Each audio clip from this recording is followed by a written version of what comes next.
Now, I'm doing this tutorial at the request of one of my subscribers who asked me how can they draw faster.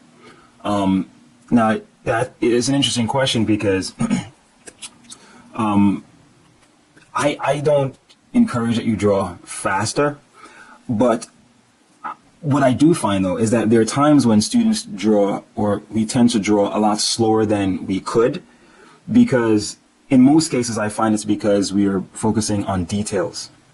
And also, without a doubt, lack of practice. That's the number one way, of course.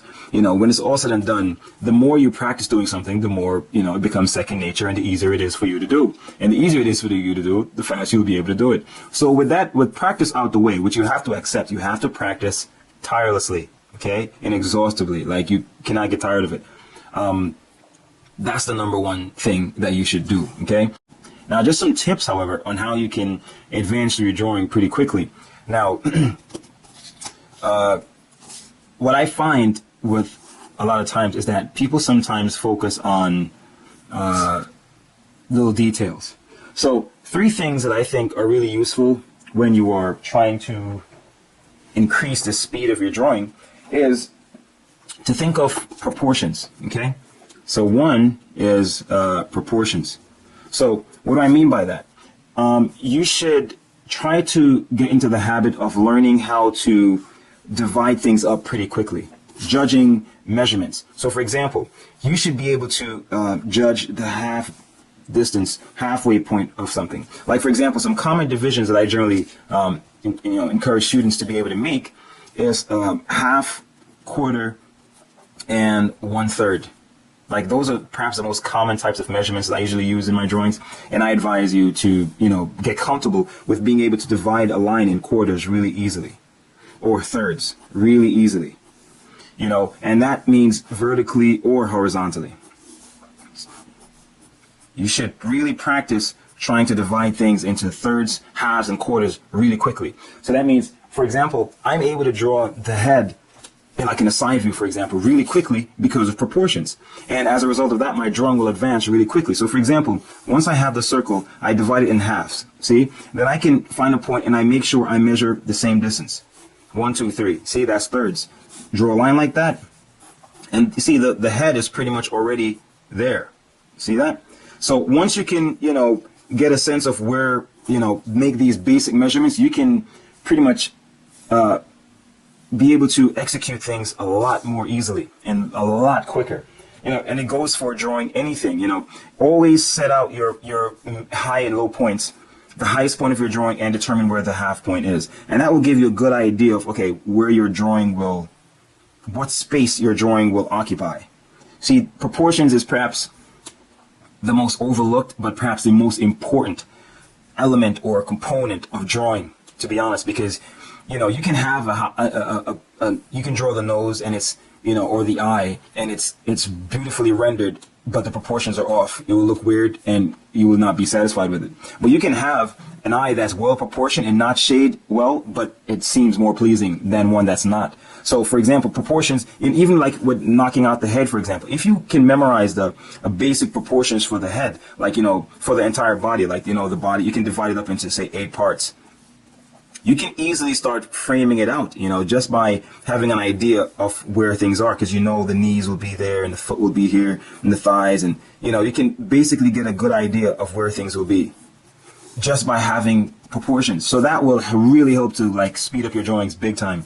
So I would say get comfortable with being able to judge the half point, quarter point, and third of your drawings, of the entire space, really quickly. And that applies to the overall drawing.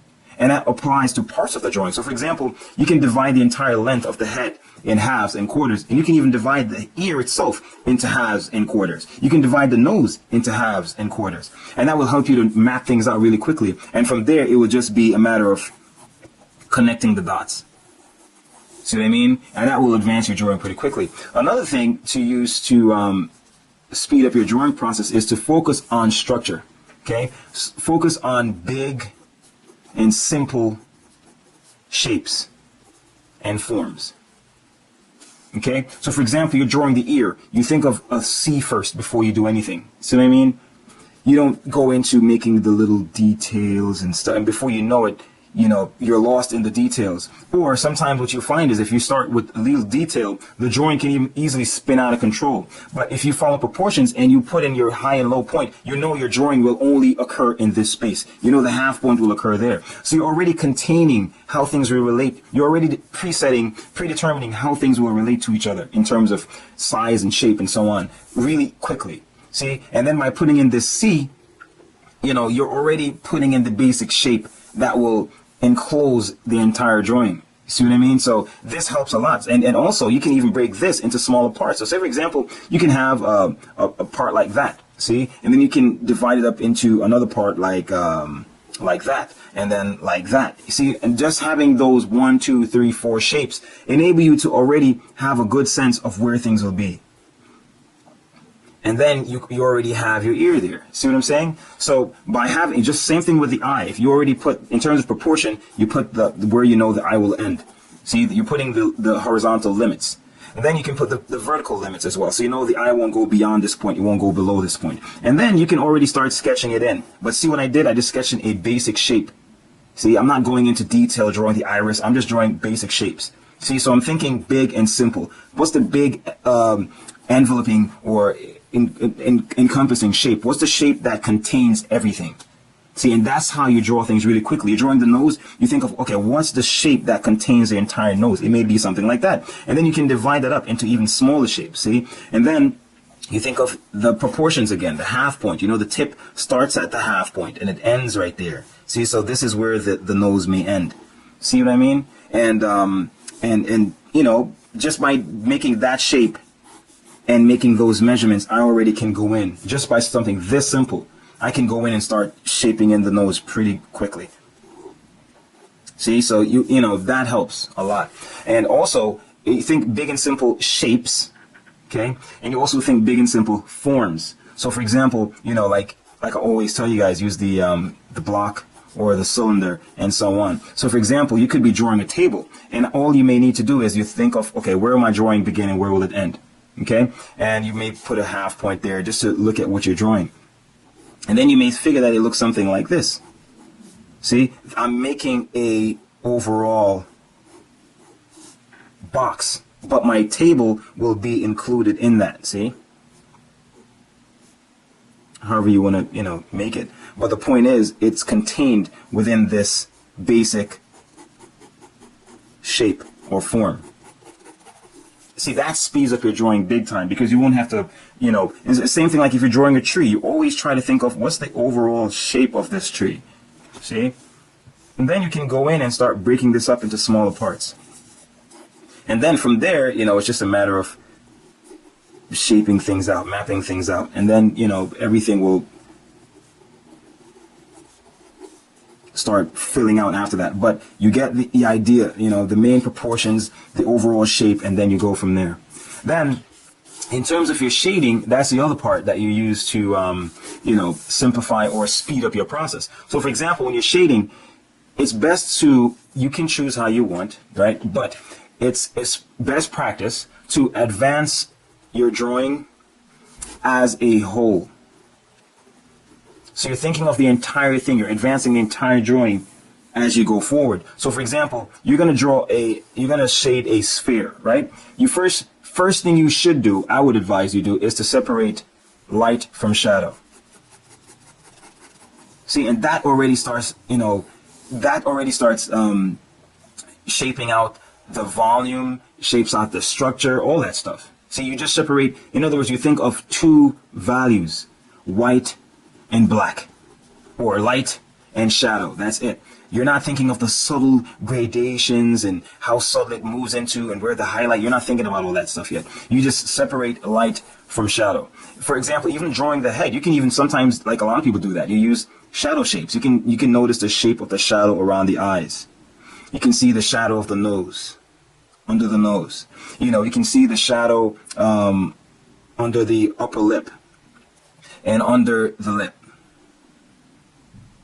See that? And that alone gives you a sense of the overall structure of the person's head already.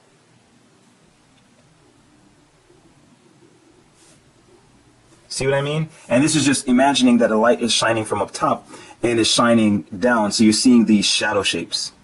So what I'm doing is I'm not paying attention to the subtleties, in terms of light and dark. I'm just paying attention to the separation of light and shadow. And that alone gives you some definition already. So, it enables you to advance your drawing really quickly. And instead of paying attention to the subtle gradation in tone that goes from the tip of the, So focus on the overriding concept here is simple to complex. And it's actually, to be honest, it's really complex to simple to complex. Meaning you look at reality, which is complex. You break it down to simple things and you reconstruct it using these simple things. So you break down what you see to simple forms, simple, constructions, simple elements, and then you combine those simple elements back to convey or create the illusion of reality. And, that I think will help a lot. And this applies to drawing anything. Yes, I made reference to drawing portraits of people or whatever, but this applies to drawing